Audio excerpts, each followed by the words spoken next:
Hello again, I hope you're all doing well. This video is going to be a little different than the other ones I've done here and my Instagram kind of content because I'm not going to be painting. I'm going to be making a beret style hat from scratch. This wool here in this basket I got for $4 last winter at this fleece and fibre fair. It was $2 to stuff a bag full of all these mismatched pieces of dyed wool. So I got $4 worth and I've been saving them for a project such as this.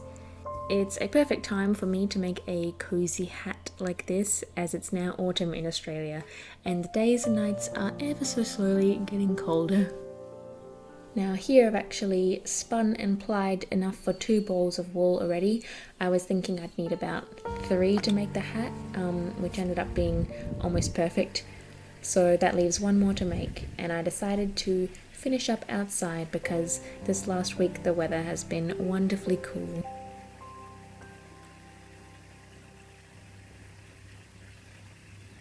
So I learned to spin about a year ago now from my nana, who has been doing it pretty much all her life and is very good at it. I am still quite new at it, so as you can see my stuff is pretty lumpy and fuzzy.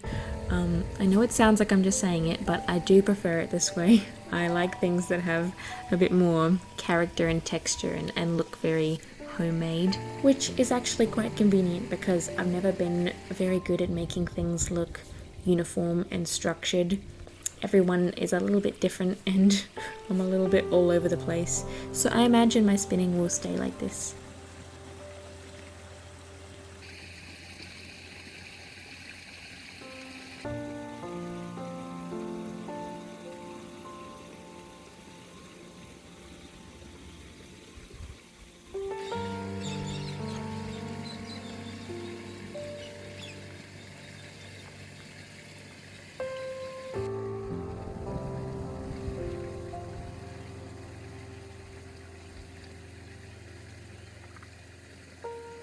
And that's my 3rd reel all finished. I'm going to ply it now with this blue cotton that I picked up at a second-hand place for $1.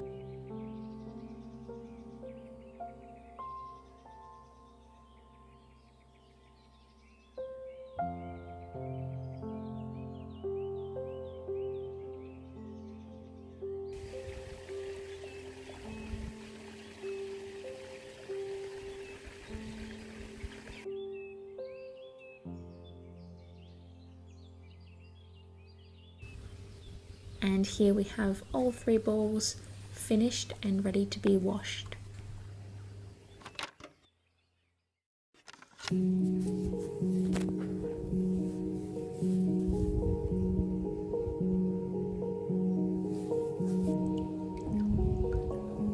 Normally I would scour the wool before washing it to get the lanolin out, which is the stuff that comes in the sheep's wool that is greasy and it clings to dirt.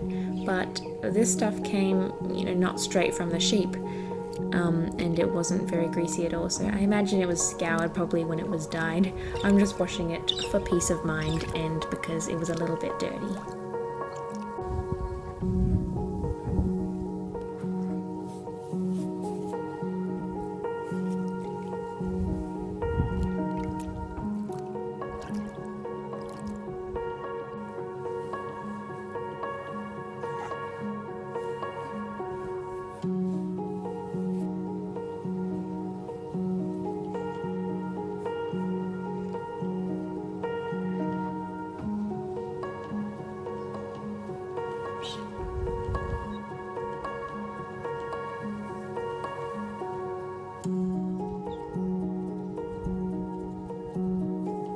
And here are my 3 balls of wool ready to be woven into the hat. I really love the colours and the way that they're spun next to each other.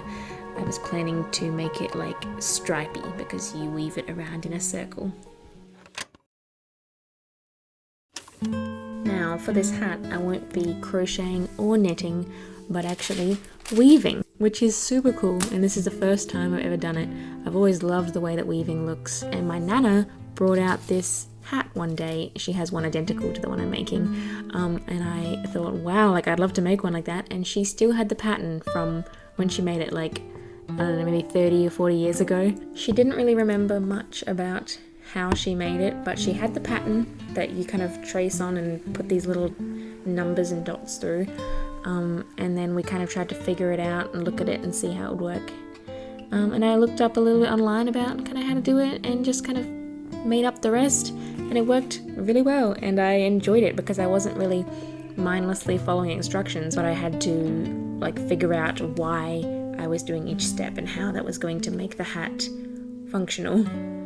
I've never really been one to follow instructions much anyway. Like with sewing, I kind of make it up, and with this it was great because I didn't have any instructions to rely on anyway, so I really had to just use my brain and figure it out on my own.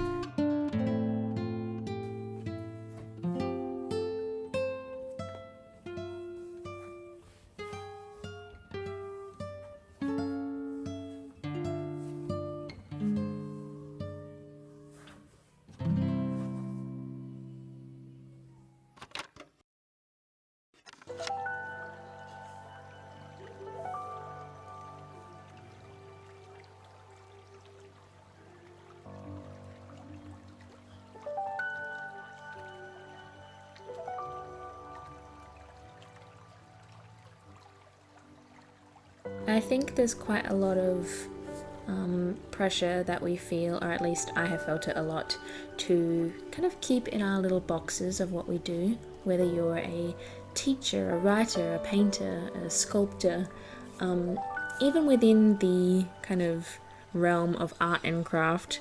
I have my area, like I paint, I do little fairy watercolors and characters and stuff. Especially like on my Instagram, because everyone there who follows me kind of knows what to expect. It's hard sometimes to branch out or to share other aspects of what I like to do. I feel sometimes that it might be a bit presumptuous to think that people would care about that when they're here for a completely different thing.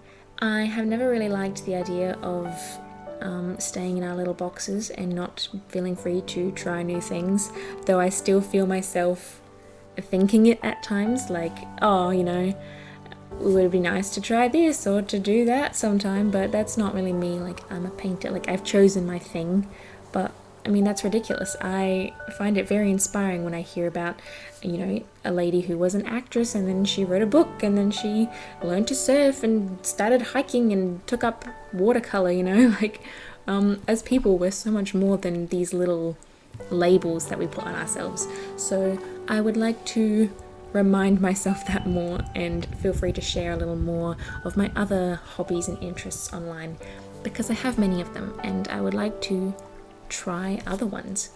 Something I've wanted to try for quite a while and I'm hoping to maybe pick up this autumn is wood carving.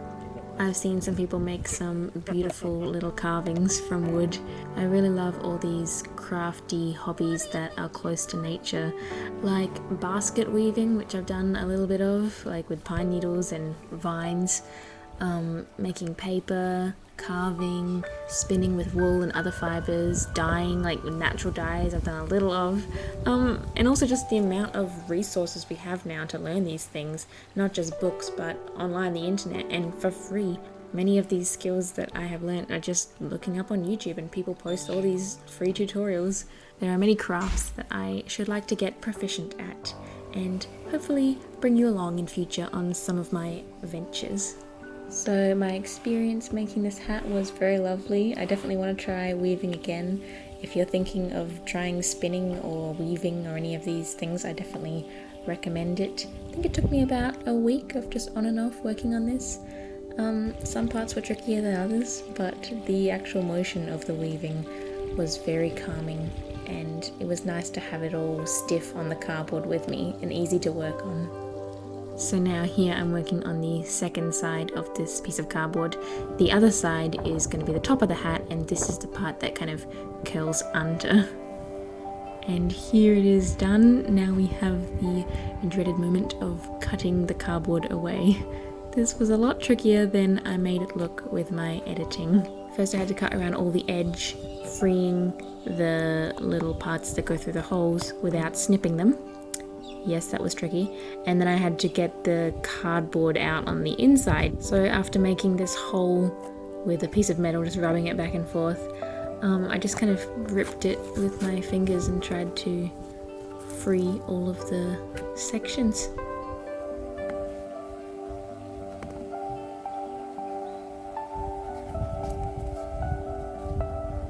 And to clean up the base of the hat and also make it a little smaller so it fit me better, I just crocheted once around the edge.